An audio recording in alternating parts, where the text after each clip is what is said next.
Philip now. You listen to Prof, and then of course yesterday the president was at the National Assembly, and you know the National Assembly members talking about the Senate and the House of Rep members received him. I listened to the Senate president, and he expressed some worries about the debt, you know, at the moment standing at 8.7 trillion naira. And listening to the speaker, Tajuddin Abbas, he was worried about you know, how previous budgets have actually not met the expectations of Nigerians, and so that gives me, you know, that's some like a feeling, you know, what the National Assembly, you know, feels about the renewed whole budget. So I'd like you to tell us. What do you think the National Assembly is likely going to do? You heard Prof talk about the fact that, oh well, you know, some of the key sectors, the 8 you know, priority sectors of the government have been, you know, properly touched, and of course much money has been you know, devoted to those sectors. What would the National Assembly be doing to this renewed whole budget? Are we going to likely see something completely different at the end of the day, or you think that you're likely going to go, or you agree with what the president has put forward to the National Assembly at the moment? Well, thank you very much, and I want to thank the professor for the detailed analysis.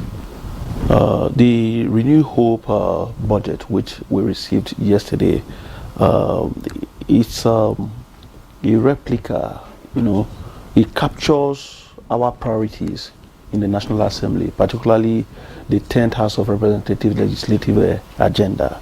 And if you listen to the speaker's speech yesterday, His Excellency Right Honorable Tajuddin Abbas, he expressed, you know, his joy at some of the things raised in the president's speech.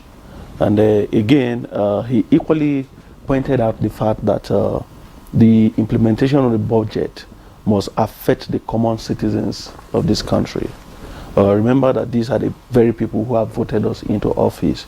And our priorities in the 10th House of Representatives, one, the issue of security. And from the breakdown that we have seen, Mr. President is desirous of making impactful development in the area of security. Mr. Speaker equally talked about the issue of poverty alleviation.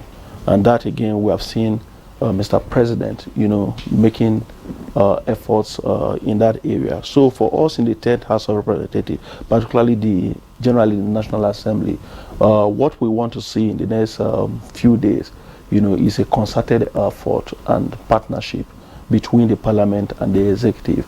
And we have actually commenced that with the sectoral debate.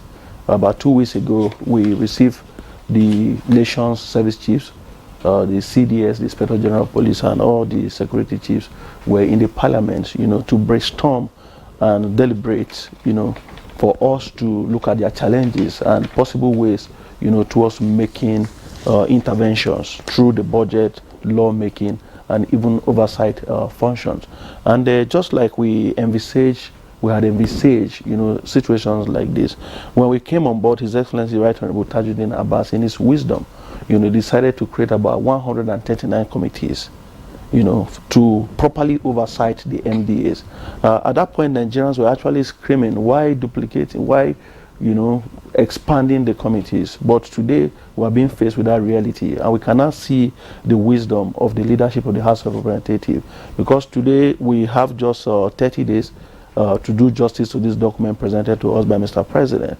And, you know, it is not possible for everybody on daily basis to come and begin to look at the document and debate it.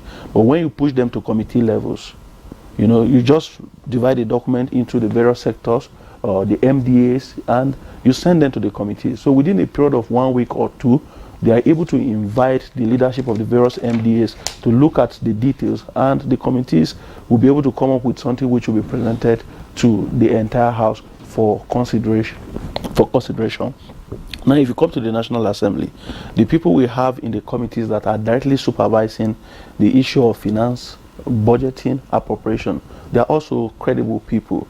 And I want to give it to His Excellency Right Honorable Tajuddin Abbas, you know, for what he has done for the 10th House of Representatives.